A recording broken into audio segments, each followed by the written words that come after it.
శాతగానే తనగా మేము. కానీ సరైన జ్ఞానము సరిపడేంత జ్ఞానం లేకపోవటం వల్లే, విషయంలో పరిజ్ఞానం లేకపోవటం వల్లే మన భూములు వదులుకోవాల్సిన పరిస్థితి వచ్చింది.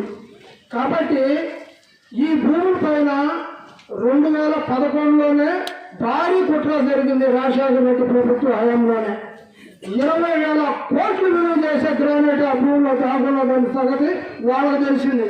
కాబట్టి మనకి ఆ విషయాలు తెలియలా. ఆ పంటనే అంబేద్కర్ గారు కూడా భూమి విషయాలు చెప్పారు. భూమిలో సకల సంపదలు ఉన్నాయని. భూమి పై గురించే మీరు ఆలోచించారు.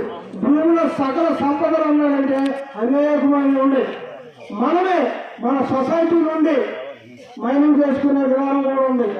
మీరే ఈ చిలకలూరు ప్రాంత నియోజకవర్గంలో అత్యధికమైన ధనవంతులుగా ఎదిగేవాళ్ళు మీరు. కాబట్టి మిమ్మల్ని ఈ చిలకలూరు ప్రాంతంలోనే అత్యధికమైన ధనవంతులుగా చేస్తాకి ఈరోజు బహుజన్ సమాజ్ పార్టీ నాయకత్వం మీ ముందుకు వచ్చింది. మిమ్మల్ని మీరు సిద్ధపడి పోరాడుకుంటారో, మీరేం చేసుకుంటారో మేము నిలబడతాం. మీకోసం, మీ పిల్లల కోసం నిలబడండి, మా కోసం కాదు.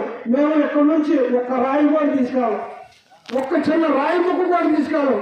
కాబట్టి మీ పేరు మీకు చదవటానికి వీళ్ళు హైకోర్టు, సుప్రీంకోర్టు చేయడానికి తీర్మానించుకొని పార్టీ మీ ముందుకు వచ్చింది.